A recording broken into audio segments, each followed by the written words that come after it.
오늘은 이제 다윗 이야기의 11번째 이야기를 같이 나누도록 하겠습니다. 주제는 슬픔이라고 하는 주제고요. 비가를 부르는 다윗. 사실 이제 전체 배경이 되는 것은 사무엘상 31장 그리고 사무엘하 1장 이렇게 배경이 되는 이야기들을 가지고 같이 말씀을 나누려고 합니다. 우리의 삶 가운데 또 신앙생활 가운데 특별히 이 슬픔이라고 하는 주제, 그리고 그 슬픔의 원인이 되는 죽음, 고통, 상실, 절망 이런 주제들이 어떻게 우리 신앙이라고 하는 렌즈 안에서 이해되고 녹아 들어갈 수 있을 것인가, 이런 이야기를 해보도록 하겠습니다. 제가 설교 시간에도 몇 번 아마 인용을 한 것 같은데요. 성탄절 어간이면 그 자주 부르는 캐롤 중에 산타 할아버지가 오신다는 그런 그 캐롤 있잖아요. 그 앞 가사가 늘 이렇게 시작하죠. 울면 안 돼. 울면 안 돼, 울면 안 돼. 그러니까 어린아이들에게 우는 것이 나쁘다라고 하는 이미지가 자꾸 심어지는 것 같아요. 그렇죠? 그런가 하면 아마 이제 그 남성분들은 어렸을 때 그런 얘기 종종 들으셨을 거예요. 남자는 눈물 흘리면 안 돼. 뭐 이런 거 있잖아요. 남자는 울면 안 돼. 이런 이야기도 아마 들어본 것 같습니다. 그러니까 삶에 있어서 뭐 너무 확대해서 해석하는 것 같지만, 삶에 있어서 슬픔이라고 하는 것, 눈물을 흘릴 기회라고 하는 것을 애초부터 좀 부정적인 의미로 사회가 이해하고 자꾸 어린 시절부터 자꾸 그렇게 가르치는 게 아닌가라는 생각을 하게 되는 것 같습니다. 그런데 사실 우리가 인생을 살다 보면 사실 우리 인생은 눈물 골짜기라고 하는 것이 맞을 정도로 많은 슬픔의 계곡들을 지나갑니다. 많은 고통과 어려움, 상실, 죽음의 구간들을 지나간다고 하는 것이죠.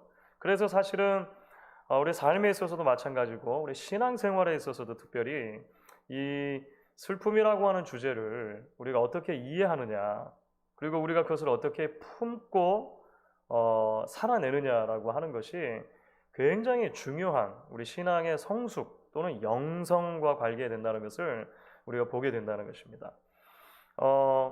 한국의 아주 좋은 그 믿음의 스승 가운데 함석헌이라고 하는 분이 계시죠. 물론 무교회주의자로 우리에게 알려져 있습니다만, 사실은 교회의 진정한 개혁, 참신앙에 대해서 많은 좋은 글들을 남기고 사실은 좋은 영향력들을 끼쳤던 분입니다. 그 함석헌 선생께서 이런 이야기를 하신 적이 있어요. 눈에 눈물이 어리면 그 렌즈를 통해 하늘나라가 보인다. 우리의 그 슬픔, 우리 눈에 고인 그 눈물을 통해서 볼 때 하나님의 뜻들이 더 깊이 이해가 되고 하늘의 참 소망의 진리에 가 닿을 수 있다라고 하는 면에서 사실 설명한 거예요. 그래서 우리가 영성생활과 이 슬픔이라고 하는 주제를 굳이 이야기를 연결해서 하자면 이렇게 일단은 정리를 할 수 있을 것 같습니다. 영성생활은 슬픔을 직면함으로, 다시 말하면 정직하게 대면함으로 하늘의 소망에 가 닿는 여정이다. 일단은 이렇게 우리가 정리를 해놓고, 그 다음에 다윗 이야기 안에서 이 이야기가 어떻게 펼쳐지는지 우리가 한번 이야기를 해보도록 하겠습니다. 유진 피터슨 목사님의 이제 책 중에 이 11번째 과, 슬픔과 관련된 과 안에는 상실, 슬픔의 문제를 대하는 크게 두 가지 태도를 비교를 하면서 설명을 합니다.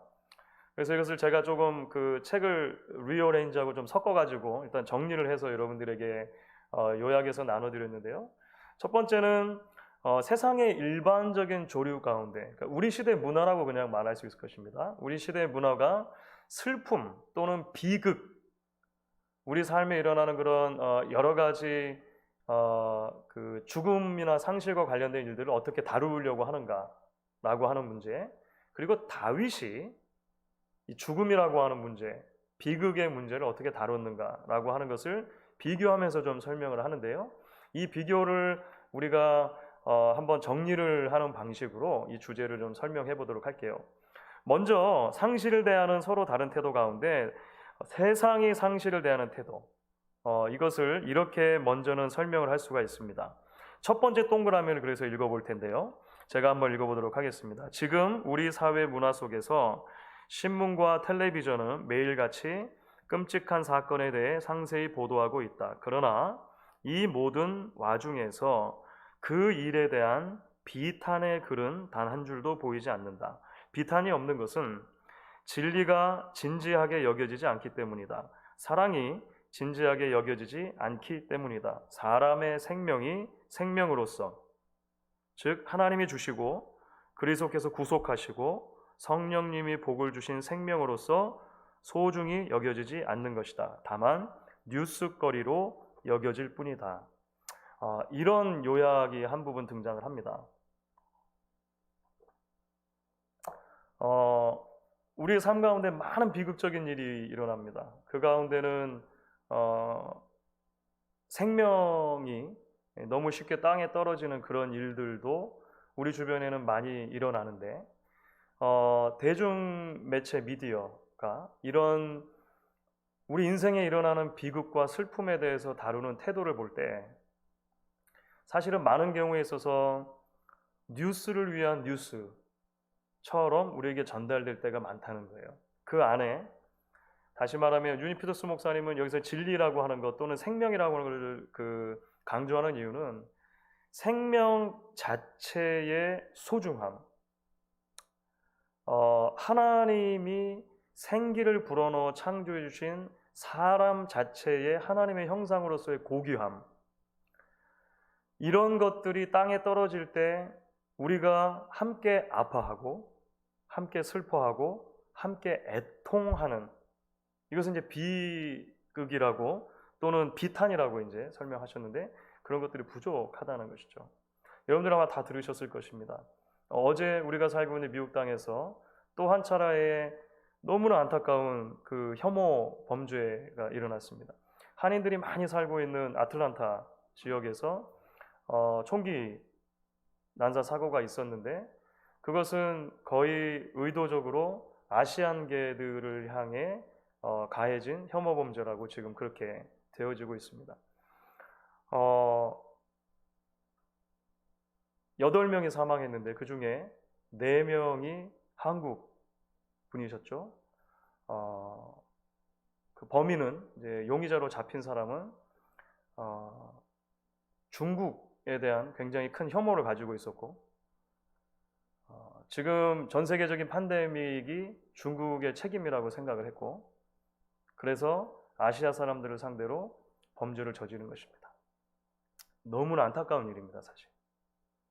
너무나 안타깝고 우리가 하나님 앞에 마음을 다해서 사실은 애통해야 될 문제 중에 하나인 것 같아요. 그런데 제가 이 뉴스를 한국의 언론들에서 소개하고 그 한국 언론들의 댓글이 달린 것을 보면서 등골이 서늘해졌습니다. 왜냐하면 많은 댓글들이 어떤 방식으로 이 문제를 접근하냐면, 어떻게 선진국인 미국에서 이런 일이 일어나는가라고 이제 이야기를 한 다음에 그 다음에 이런 식으로 이야기가 되는 거예요. 중국 사람과 한국 사람도 구별하지 못하면서 라고 하는 그 멘트들입니다. 잘못을 했으면 중국 사람만 해하면 되지 왜 애꿎은 한국 사람까지 해야 하느냐라고 하는 그 메시지가 그 안에 담겨져 있는 거예요. 이런 종류의 생각과 이런 종류의 반응을 한국의 리더십들도 심지어 목사님들도 서슴없이 댓글로 남긴다는 것에 대해서 저는 대단히 큰 충격을 받았습니다. 사실은 백인 한 청년이 아시아계를 향해서 총기를 난사한 것과 중국 사람은 괜찮다라고 생각하는 것과 무슨 차이가 있습니까? 그렇죠. 본질적으로 우리 안에 있는 인종차별주의적인 이 악함의 문제는 여전히 그대로 남아있는 거예요. 하나님이 지으신 생명으로서의 존귀함 자체를 생각하고 그 존귀함이 지금 무너지고 있다라고 하는 사실 자체에서 애통하는 것이 아니라 우리는 늘 이런 방식으로 뉴스를 소화하는 데 익숙해져 있다는 거예요. 이런 부분들이 너무나 안타깝게 사실 우리에게 다가오는 것 같습니다. 크리스찬으로서, 신앙인으로서 우리들이 이런 문제들을 어떻게 바라보아야 하는가? 계속적으로 뉴스가 뉴스를 낳는 방식으로가 아니라 가장 기본적으로 우리 안에 애통함, 아픔, 슬픔의 문제가 있어야 한다는 것이죠. 2014년도 4월 달에 한국에서는 학생들을 실은 배가 바다에 가라앉는 일이 있었습니다. 이 문제가 벌써 만 7년이 돼가는데 진상이 밝혀지지가 않고 있습니다. 정치의 논리와 정치의 논리와 정치의 논리와 정치의 논리가 쌓여서 문제의 핵심에는 접근하지 못하고 여전히 생명은 땅에 떨어진 채로 그대로 잊혀져 가는 상황 가운데 있다는 거예요. 뉴스 자체로 접하는 것이 아니라 사실은 진리의 문제로 하나님이 창조하신 이 세상 안에 있는 악의 문제, 생명 경시의 문제, 미움의 문제, 다름을 서로 인정하지 못하는 문제, 사실은 이것이 죄성의 문제로 우리 안에 깊이 있게 애통함을 가지고 인식되지 않으면 사실은 첫 단추부터 잘못 끼워진 것이라고 아마 이야기할 수 있을 것 같아요. 저는 유진 피터스 목사님 이 부분에서 먼저 이 시대가 이런 문제를 다루는 방식을 너무 쉽게 가십거리로 만들어가는 것에 대해서 지적한 것이 대단히 중요하다고 생각합니다. 자, 이제 아울러서 조금 더 개인적인 측면에서 볼 때 우리는 이 슬픔의 문제 또는 우리 삶에 다가오는 죽음과 상실의 문제를 어떻게 다루게 되는가? 이제 이런 큰 문화의 흐름 속에서 이것이 개인적인 측면으로 내려오면 크게 이제 두 가지 그 모습을 보인다라고 유진 피터슨 목사님 설명을 하세요. 하나는 부인, 그러니까 denial이죠. 또 하나는 회피, avoidance입니다. 이 두 가지 방식으로 나타난다고 설명을 해요. 일단은 쭉 읽어보도록 하겠습니다.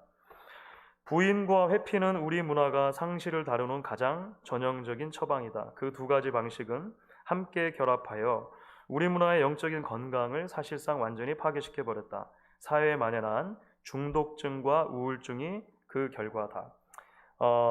상실의 문제, 죽음의 문제, 고통의 문제, 아픔의 문제를 이 시대는 직시하고 소화해내기보다 두 가지 보인다는 것이죠.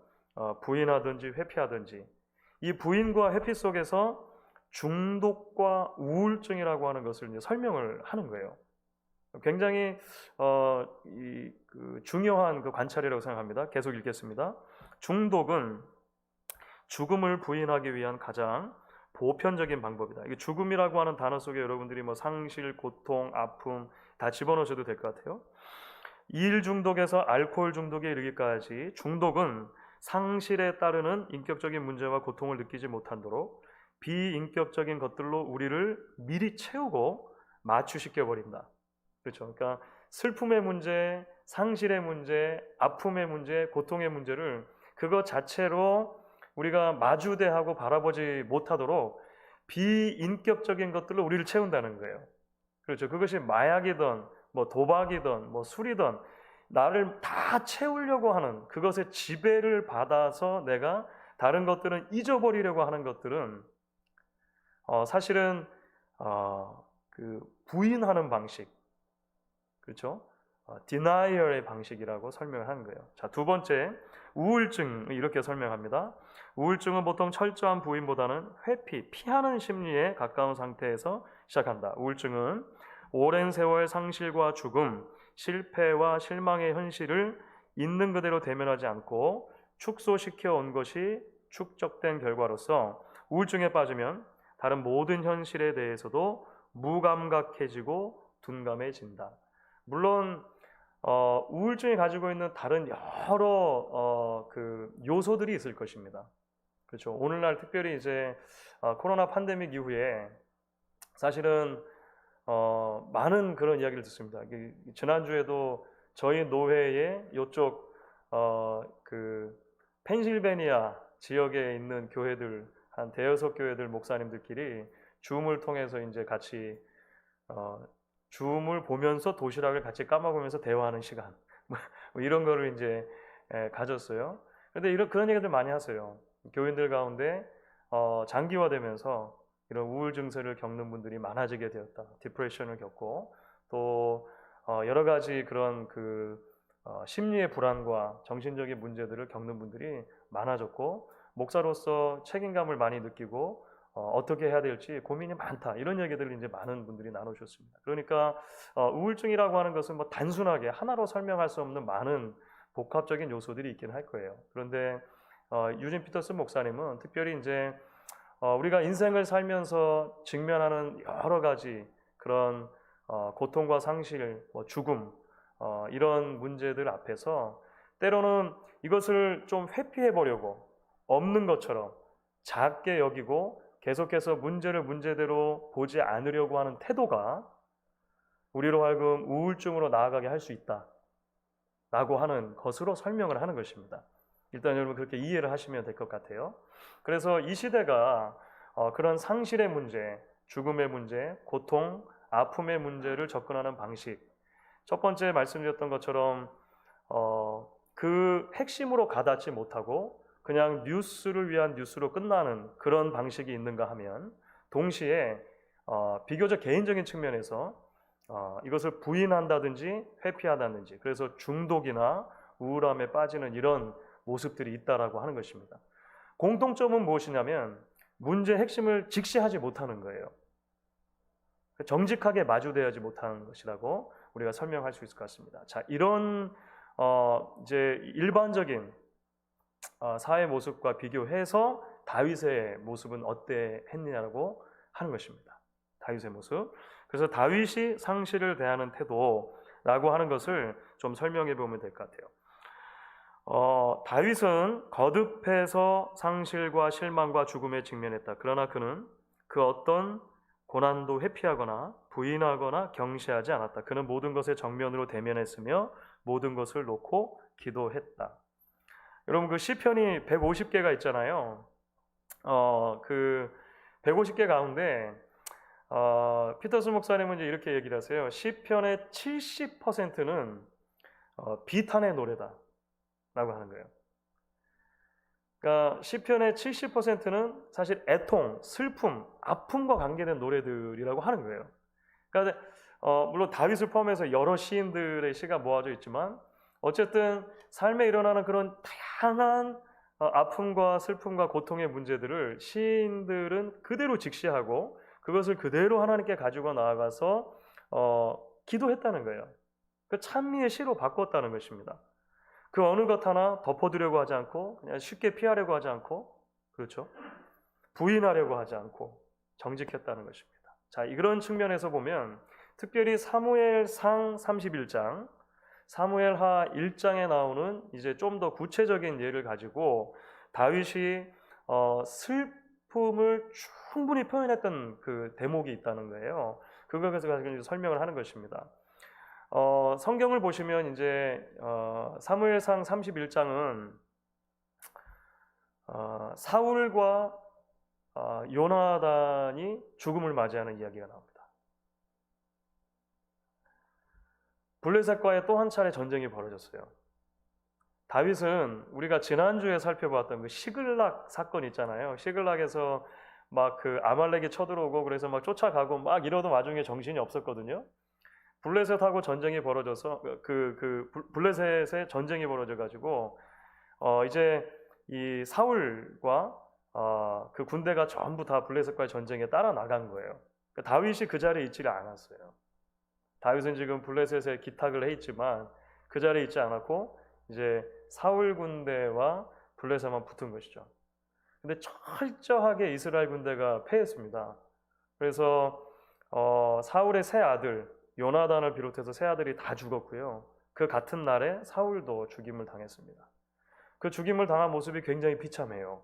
사실은. 그 사무엘상 31장에 사실은 좀 구체적으로 묘사가 돼 있거든요. 예, 그래서 그 뭐 시신이 훼손되고 그 훼손된 시신이 성벽에 이렇게 다른 사람들에게 이게 보여줘야지 효과가 있잖아요. 예전에는 전쟁을 하면 성벽에다가 시신들을 다 달아놓는다든지 막 이런 아주 비극적인 일이 있었습니다. 그리고 나서 사무엘하 1장을 보면 이제 그 사건에 대해서 이제 나중에 이제 시신이 수습이 됩니다만 그 사건에 대해서 보고를 듣게 되고 그 보고를 듣고 나서 다윗이 하나님 앞에 애통하며 슬픔의 노래를 지어서 부른 장면이 나와요. 그게 이제 그 유명한 활노래라고 하는 겁니다. 활노래. 그래서 그 오호라 두 용사가 넘어졌도다 라고 시작하고 그게 이제 계속 반복되는 그 시예요. 그 두 용사는 사울과 요나단입니다. 사울과 요나단. 그러니까 사울의 죽음에 대해서 요나단의 죽음에 대해서 모두 다 다윗은 너무나 애통해요.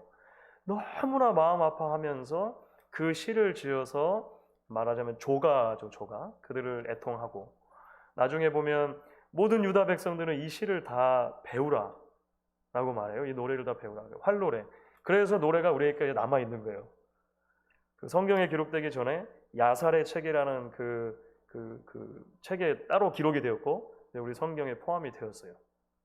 자, 이 장면을 가지고 유진 피터스 목사님이 설명하는 대목입니다.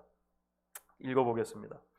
사울과 요나단의 죽음에 대한 다윗의 커다란 비탄은 끔찍한 상실과 그에 따른 모든 감정을 정직하게 기도하는 마음으로 다루는 건강한 영혼의 심연 속으로 우리를 인도한다.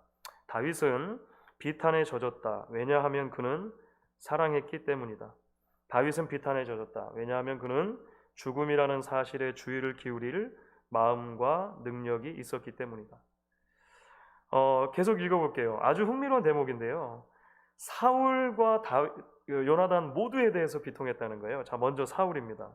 사울은 다윗을 혐오했다. 사실 죽이려고까지 했었죠. 그러나 사울의 증오보다도 더 중요한 무언가가 있었다.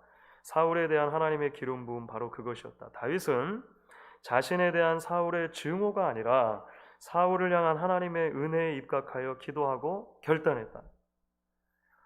그러니까 오늘날 혐오 범죄의 시각으로 보면 또는 인종 차별주의적인 시각으로 보면 우리는 사울의 죽음에 대해서는 슬퍼할 수 없다고 생각할지 몰라요.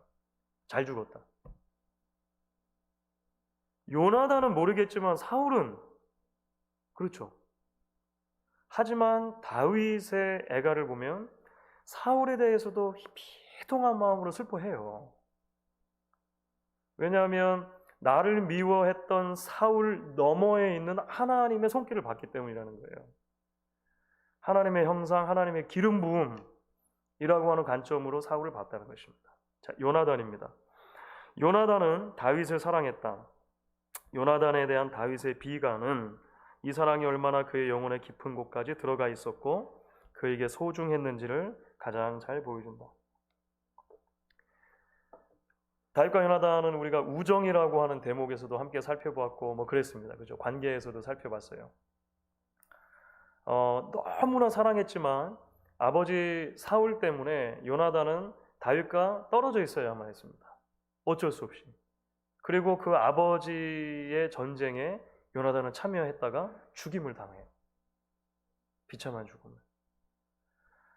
다윗은 자기의 사랑의 크기만큼 요나단과 많은 시간을 보내지 못한 거예요, 사실은.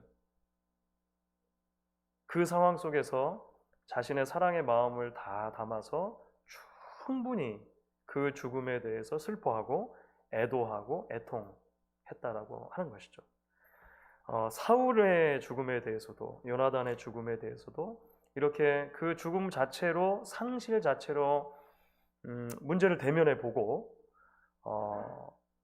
그것을 충분히 표현하는 바로 여기로부터 사실은 진정한 생명에 대한 존귀함 그리고 죽음 너머에 있는 하나님이 주시는 소망에 이룰 수 있는 길이 비로소 열린다라고 하는 관점에서 설명할 수가 있을 것 같습니다. 자, 그래서 우리가 아마 이것을 이건 제가 붙여본 제목인데요. 너무 거창한 것 같기도 합니다만 슬픔의 신학이라고 이야기할 수 있을지 모르겠습니다. 슬픔의 신학.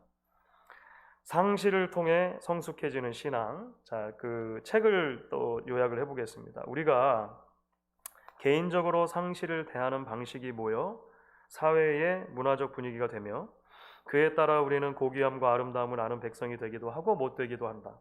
그리스도인의 삶은 다른 것들과 더불어 이 비탄의 노래를 배우는 것, 특히 잘 배우는 것과 관련이 있다. 자, 이런 설명을 했습니다. 계속 읽어보겠습니다. 비가를 지으며 슬퍼하는 법을 배우지 못하면 우리는 그때그때의 기분을 좋게 유지하는 것이 가장 중요하다고 믿게 될 것이다.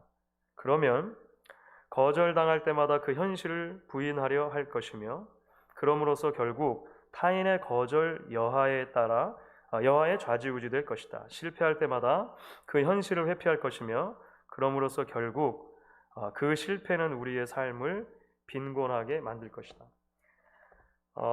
유진 피터슨 목사님 말씀하고 싶은 그 핵심은 이것이죠. 우리가 다윗이 그 슬픔의 노래를 지어서 부르면서 자기만 부른 것이 아니라 유다 사람들에게도 여러분들도 이 노래를 배우십시오 이렇게 말했다는 거잖아요.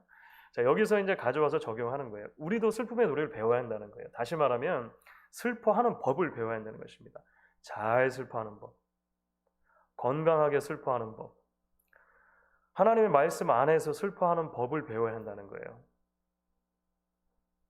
그렇게 할 때 사실은 우리가 우리 인생에서 직면하는 진정한 슬픔의 원인과 요소들을 넘어서는 하나님의 소망의 메시지로 가 닿을 수 있다는 것입니다. 왜냐하면 잊어버리려고만 하고 피하려고만 한다는 태도는 뭐냐면 슬픔 자체를 너무나 거대하게 생각하는 태도가 닿아 있습니다.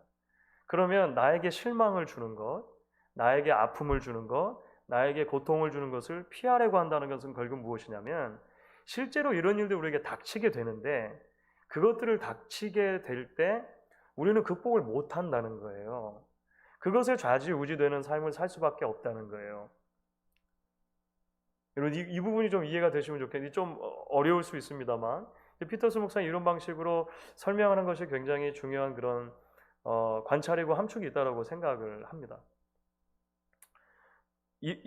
연결해서 읽어보도록 하겠습니다. 상실을 피해가는 행운이나 영리함은 인간을 성숙시켜주지 못한다. 부인하고 회피하는 것은 더더욱 그렇다. 그러니 다윗처럼 비탄하는 법을 배우라. 결국 우리는 죽게 되어 있는 인간이다.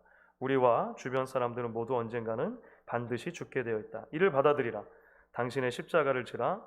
이것이 바로 부활을 준비하는 것이다. 이런 이야기를 하셨습니다.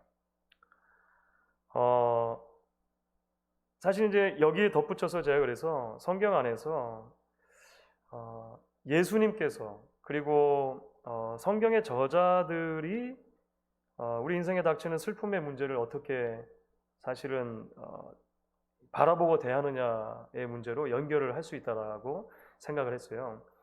종종 이런 얘기를 듣습니다. 이것은 이제 기독교에 대한 오해에서 말미암은 건데요. 한국에는 조금 반기독교적인 정서가 많이 있잖아요. 그리고 점점 그런 수위가 더해가기도 하고 그래서 심지어 예수를 안 믿는 사람들이 예수 믿는 사람들에게 이렇게 말하는 경우들이 있는 것도 제가 봤어요. 아니 예수 믿는 사람들은 맨날 천국 얘기하면서 자신의 사랑하는 가족이 죽으면 왜 그렇게 슬퍼하는지 모르겠다는 거예요. 아니 천국이 있다면 울지 말아야지. 여러분 어떻게 생각하세요? 진짜 그렇습니까? 여기에 대한 아마 가장 쉬운 대답은 예수님이 죽음 앞에서 어떻게 반응을 보이셨는가를 보면 될 것 같아요. 그렇죠? 예수님께서 사실은 예수님께서 본인이 죽고 부활하시기 이전에 사실은 사람들을 살려주신 이야기가 몇 차례 복음서에는 등장합니다. 그죠? 미리 부활의 예표로서 죽었던 사람들을 살려주시는 장면이 나오거든요. 그런데 몇몇 이 예수님께서 죽은 사람을 살려주신 이야기를 보시면 예수님이 죽음에 대해서 어떤 태도를 가지시고 있고 그 이후에 이 죽음 문제를 해결해 주셨는가를 엿볼 수 있는 굉장히 중요한 장면들이 있습니다. 자, 대표적인 것이 예수님이 아주 많이 사랑하셨던 나사로라고 하는 사람 있잖아요. 마리아와 마르다의 오라버니 나사로. 요한복음 11장에 그 이야기가 나오죠. 그 나사로가 병들었다가 죽었어요. 그리고 예수님은 이 시간을 좀 지체하시는 바람에 죽은 지 벌써 나흘이나 돼가지고 시신이 썩어가는 상황에 예수님은 베다니에 도착하셨죠. 사람들이 막 울고 있었습니다. 이미 장사를 지냈기 때문에. 특별히 마리아와 마르다는 너무너무나 많이 슬퍼했죠. 자, 그 장면에 이제 요한복음 11장에 이렇게 되어 있는데요. 제가 이제 표준 세번역으로 요한복음 11장 33절부터 36절인데요. 이렇게 적혀져 있습니다. 여러분 같이 한번 읽어보시도록 하겠습니다. 같이 읽겠습니다. 예수께서는 마리아가 우는 것과 함께 따라온 유대 사람들이 우는 것을 보시고 마음이 비통하여 괴로워하셨다. 예수께서 그들을 어디에 두었느냐 하고 물으시니 그들은 주님 와 보십시오 하고 대답하였다. 예수께서 눈물을 흘리셨다. 그러자 유대 사람들은 보시오 그가 얼마나 나사로를 사랑하였는가 하고 말하였다. 예수님은 슬픔 가운데 있는 사람들에게 아니 왜 이렇게 호들갑을 떠느냐라고 먼저 말씀하지 않으셨어요. 그렇죠. 예수님은 슬퍼하는 사람들과 함께 슬퍼해 주셨습니다. 그들 때문에 마음이 피통하고 괴로우셨고 나사로의 무덤 앞에서 예수님도 우셨어요. 예수님도 눈물을 흘리셨습니다. 그리고 나서 살려주셨어요. 여러분 왜 우셨을까요? 주변에 유대 사람들이 말한 것처럼 나사로를 깊이 사랑하셨기 때문에 우셨을 거예요. 동시에 나사로가 죽을 수밖에 없는, 모든 인간이 죽을 수밖에 없는, 심지어 자신도 앞으로 죽으셔야만 하는 가장 근본적인 이유, 죄의 실체 때문에 슬퍼하신 것이죠. 죄라고 하는 것이 얼마나 심각한 결과를 가져왔느냐라고 하는 것을 충분히 이해하시고 충분히 부둥켜 안으시고 충분히 슬퍼하셨다는 거예요. 충분히 슬퍼하셨기 때문에 예수님은 자기 자신이 십자가에 달리시는 것을 기꺼이 하나님 앞에 순종하신 것이죠. 겟세마네 동산에서 예수님이 울며 통곡하고 사실은 이 잔이 내게서 지나가기를 하나님께 구하십니다. 사실은. 예수님도 두려우셨어요. 하지만 자신의 죽음으로만 이 죄 문제가 해결된다고 하는 것. 다시 말해서 이 인간에 있는 모든 슬픔과 아픔과 고통이 그 근원이 되는 죄의 문제를 예수님의 십자가로만 해결할 수 있다는 것을 아셨다는 거예요. 그러니까 충분히 슬퍼하지 않으면, 충분히 인식하지 않으면 구원도 없는 거예요.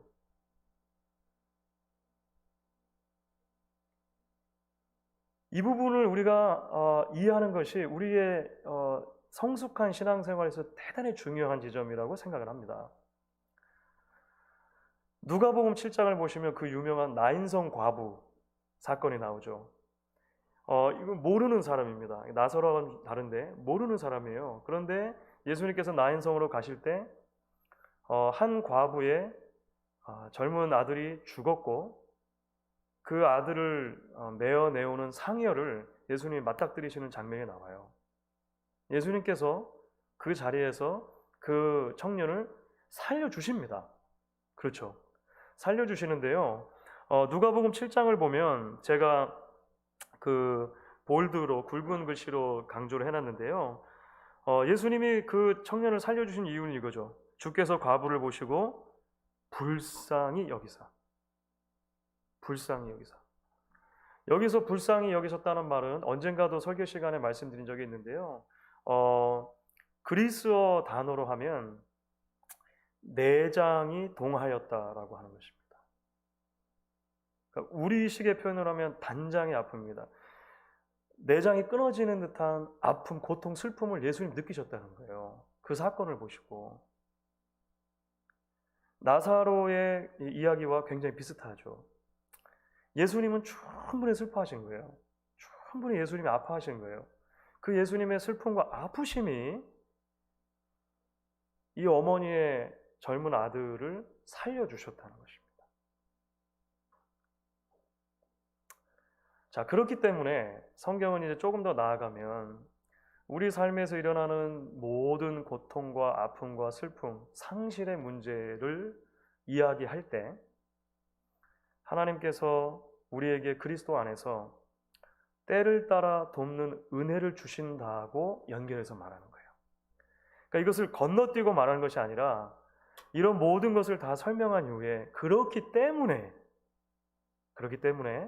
우리가 이 땅을 살아가며 겪는 모든 아픔의 문제 안에서 주님 앞으로 우리가 담대히 나아갈 수 있고 주님 주시는 힘, 주님 주시는 참 소망이 있다라고 하는 메시지로 비로소 연결이 될 수 있다는 것입니다.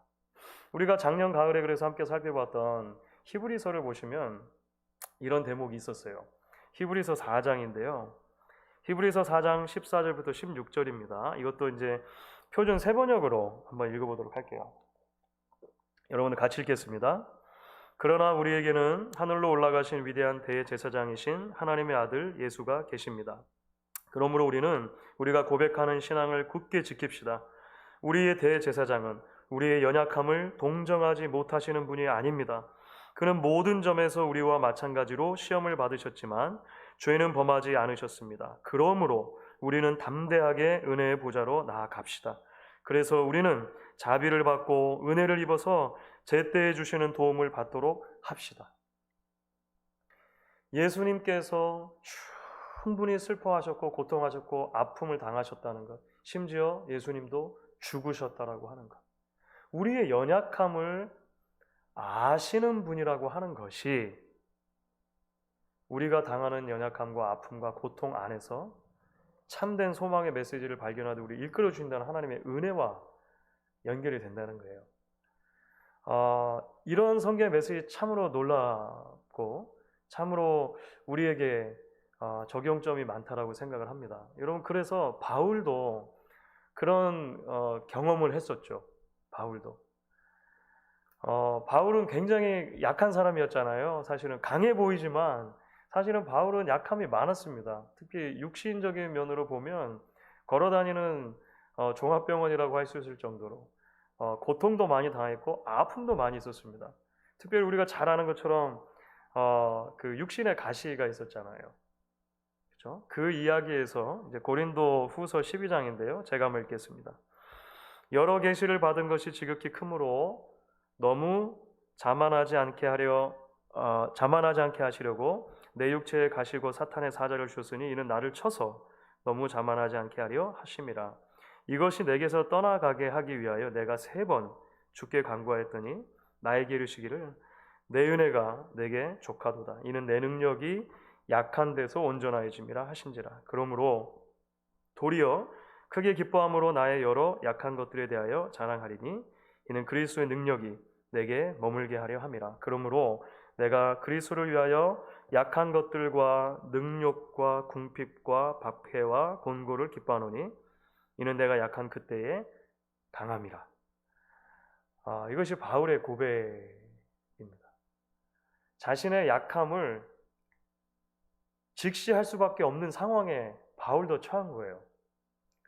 그 약함을 약함대로 직시하고 보니까 하나님의 은혜가 비로소 여기에서 더 풍성해진다라고 하는 신앙의 놀라운 비밀을 발견하게 된다. 언젠가도 말씀드린 것처럼 하나님의 방식이 바울을 슈퍼맨으로 만드신 것이 아니라 슈퍼파워, 바울의 약함은 그냥 그대로 두고 그 약함을 통해 하나님의 강함을 이제 경험하고 흘려 보내는 통로로 사용해 주신다라고 하는 것이죠. 오늘 우리가 전체적으로 살펴본 주제, 슬픔, 상실, 고통, 죽음, 이런 모든 문제들이 우리에게 실제로 우리 삶 가운데 닥쳐오는 것들이고 그것을 우리가 어떻게 직면하고 대면하느냐가 하나님의 더 깊은 은혜로 또는 참 소망의 자리로 나아가게 한다는 것을 우리가 같이 기억할 수 있으면 좋겠습니다. 그래서 헨리 나우엔이라고 하는 사제가 있으시죠. 헨리 나우엔이 지금은 돌아가셨습니다만 가장 대표적인 책 중에 하나가 이제 상처 입은 치유자라고 하는 책인데요. 그 책에서 이런 이야기를 하십니다. 사역자의 부르심은 자신의 시대가 처한 고통을 그 마음으로 깨닫는 것이며 그 깨달음으로부터 그의 사역이 시작되는 것입니다. 있는 그대로의 모습을 받아들이고 나도 약한 사람이라는 것을 생각할 때 이 시대의 아픔과 약함과 한계들이 보이는 것이고 그것을 향한 하나님의 참 도우심과 은혜를 구할 수 있다는 것이죠. 사실은 이미 오래전에 청교도 설교자였던 그 리차드 박스터라고 하는 분은 그런 얘기를 하셨습니다. 나는 언제나 한 명의 죽어가는 사람으로서 다른 여러 죽어가는 사람들에게 설교한다고 생각한다. 그래서 나는 늘 내가 하는 설교가 마지막의 설교라고 다짐하며 강단에 선다. 이런 얘기를 이제 그 박스터가 했었습니다. 오늘 우리가 말씀을 마음에 기억하면서 우리의 삶에 여러 굴곡과 슬픔의 원인들이 있지만 그것을 직시하고 바라볼 때 하나님이 주시는 은혜가 오히려 우리를 통해서 넘치도록 우리 가정 가운데, 우리 공동체 가운데, 우리 사회 가운데 흘러 나아가는 역사가 있기를 우리 같이 소망할 수 있으면 좋겠습니다.